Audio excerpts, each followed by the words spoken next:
15 ऑगस्टच्या बैठकीमध्ये जिल्हाधिकारी कार्यालयामध्ये गोंधळ झाला. नेमका काय विषय होता? कंपनीचे ते सगळ्यात महत्त्वाचं गुंडांकडून शेतकऱ्यांना मारण होते, हा विषय आहे. खरंच आता बरं झालं तुमच्या माहितीसाठी मी एवढं सांगतो की वाशीला जेव्हा शेतकऱ्याचं आंदोलन झालं तेव्हा मी वाशीच्या शेतकऱ्याकडे गेलो, त्यांचं उपोषण सोडायला लावलं आणि तिथं कंपनीच्या लोकांना स्पष्ट सांगितलं की तुम्ही 2 दिवसात यांचे काय पैसे आहेत ते त्यांचे देऊन टाका, त्यांचं समाधान करा. जर त्यांचं समाधान नाही केलं तर शेतकऱ्यांनी त्यांच्या शेतातली पोल उपटून टाकून द्यावी, हे मी सांगितलं.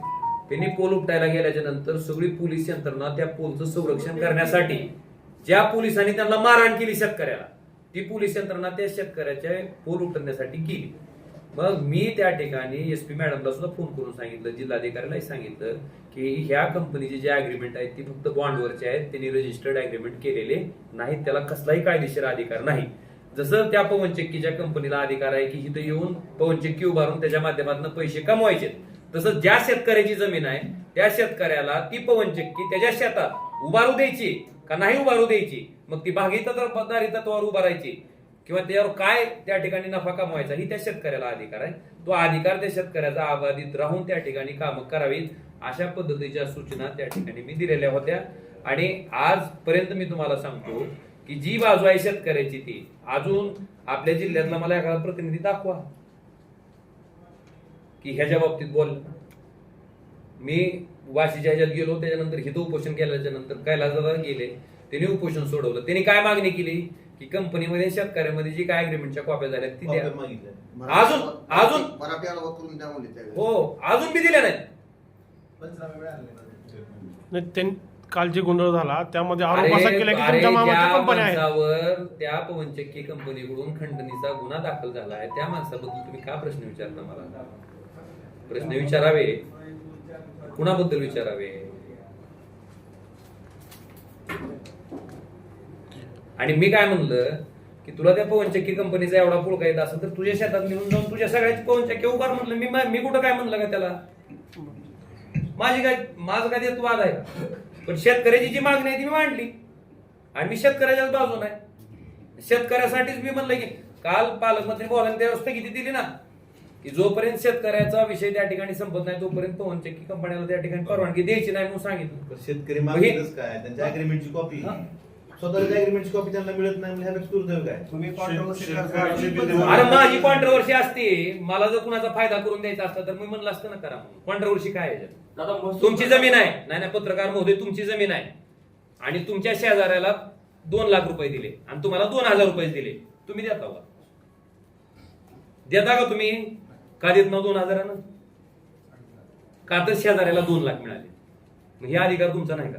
मग ह्या अधिकारासाठी आवाज उठवणं, ह्या अधिकारासाठी भांडणं, कॉन्ट्रोवर्सी आहे का?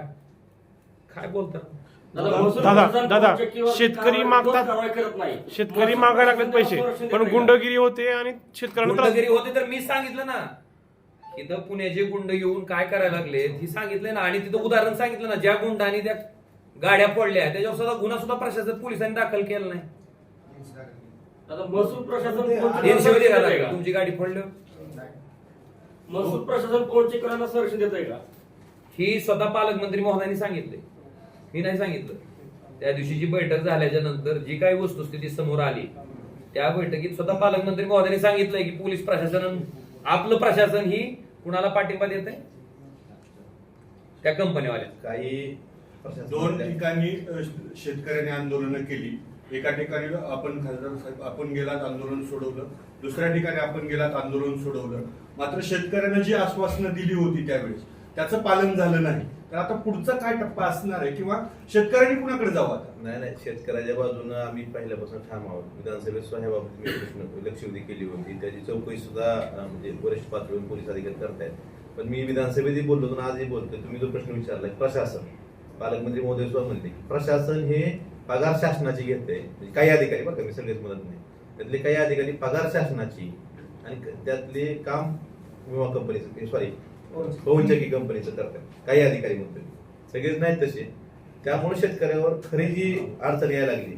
आता प्रशासनाला लिहून दिलं, जिल्हाधिकाऱ्यांनी बोलवलेल्या मिटिंगला जर कंपनीचा अधिकारी येत नसेल तर जिल्हाधिकाऱ्यांचं कंट्रोल किती आहे प्रशासनावर? आणि जिल्हाधिकाऱ्यांनी लेखी दिलंय किंवा त्यांच्याकडनं लेखी घेतलं आणि ऍडिशनल कलेक्टरने लेखी दिलं की आम्ही तुम्हाला 14 तारखेवर त्यांच्याच अग्रीमेंटच्या कॉपी त्यांना मिळत नाहीत.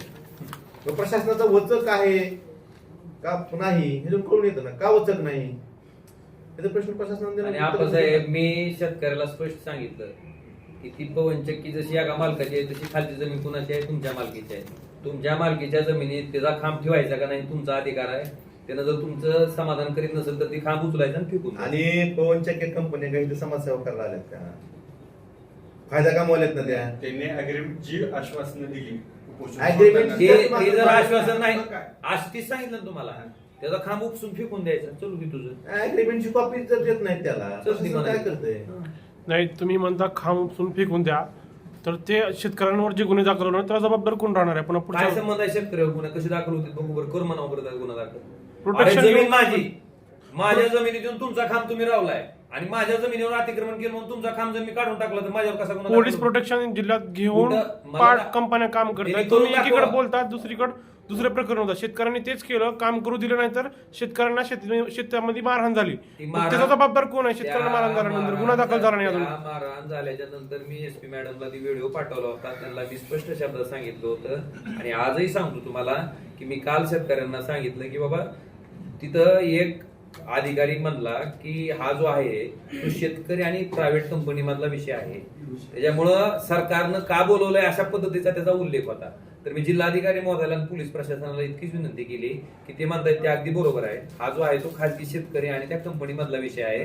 तर तुम्ही काय करा की त्या शेतकऱ्याला वाटलं की मला ही भाव मान्य नाही, मी ती त्याचा खांब उपसणार फेकून देणार. त्याला काय कोण मग कसं करू शकतोय दाखल? सांगितलं मी शेतकऱ्याला सांगितलं करा.